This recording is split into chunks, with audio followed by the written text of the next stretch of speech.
If you're confused about insulin resistance, here's a really simple way to look at it and 5 tips to help you improve it.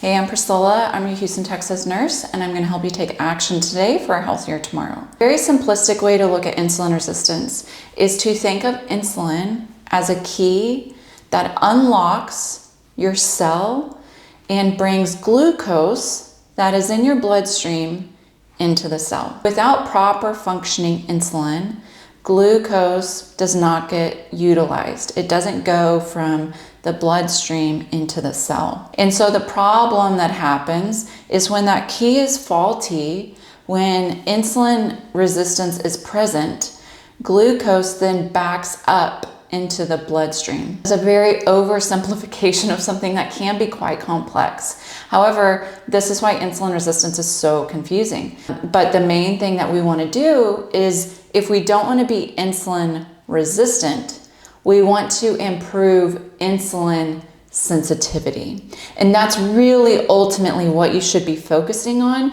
and what we should do in order to improve our life. Yes, we don't want to be insulin resistant, but what can we do to improve the function of that key in our life? So I'm going to give you 5 tips, because we want something to be very reactive to that insulin, right? The problem is when our body is resistant to insulin, a number of things happen. Either the pancreas continues to produce more and more and more insulin, and that in turn propels more and more resistance, right? Because when we're constantly flooding something with something, it doesn't have as great of an effect, right?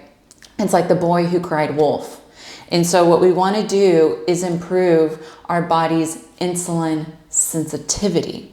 And I'm going to tell you how to do that. The number one thing that you can do, I'm going to give you 5 ways. The number one way that you can do that is to improve your intake of protein and fiber. The reason that that helps is when you consume enough protein and fiber, especially with carbohydrates that you're eating, you are going to avoid a huge blood sugar spike.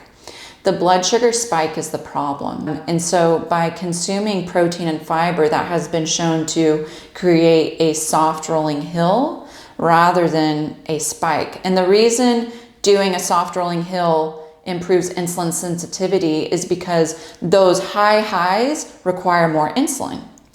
And so by decreasing the need for insulin, we actually will be improving our insulin sensitivity, right? So rather than being the boy who cried wolf all the time, we can just be the person who asks for help occasionally, right? Second thing that you can do, create hours of eating. And this does not have to be intermittent fasting. If you are someone who deals with hypoglycemia, which also is a side effect of insulin resistance, I would advise you against doing intermittent fasting at the time. But hours of eating would be making sure that you're avoiding something called grazing. Grazing is when we're eating every hour on the hour, every 30 minutes, every 2 hours even. That is not good for insulin. Every time we eat, every time we drink something that is outside of black coffee, water, plain tea, our body produces insulin. Oh, that one bite of, that one nibble, that one bite, your body's going to produce insulin. And so what we need to provide for your body is a break from producing insulin to improve the sensitivity. So simply going, rather than eating as little as you can at one meal and then needing a snack every hour, build up your meal. Make your meal satisfying so that you can wait until the next meal, or so that you can wait until that afternoon snack. Rather, avoid grazing. The third thing that you should do is also improve your sleep hygiene. This is a very unique thing, because poor sleep, one night of poor sleep makes someone more insulin resistant the next day. And that is why your sleep is medicine. Alcohol negatively impacts sleep by preventing us from entering REM sleep, restorative sleep. And if we don't have good high quality sleep, not just the hours of sleep, we will be more insulin resistant the next day. So one of the best things that you can do is to work on your sleep hygiene, have really good high quality sleep. The fourth thing that you can do is to manage stress. Stress increases blood sugar.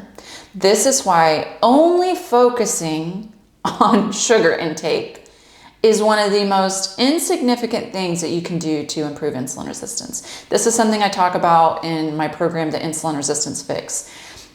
It's all well and good to eliminate sugar. Go for it, I support it.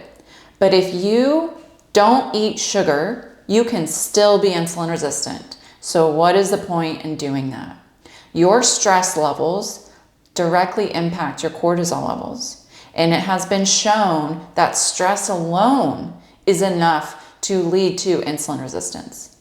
And so if you are unable to manage stress, if you do not implement things that help you to decrease stress in your life, which by the way, calorie deficits, extreme dieting, intermittent fasting, nutrient deficiencies, all of those are sources of stress. Stress is not only your job or your work. Managing stress is key.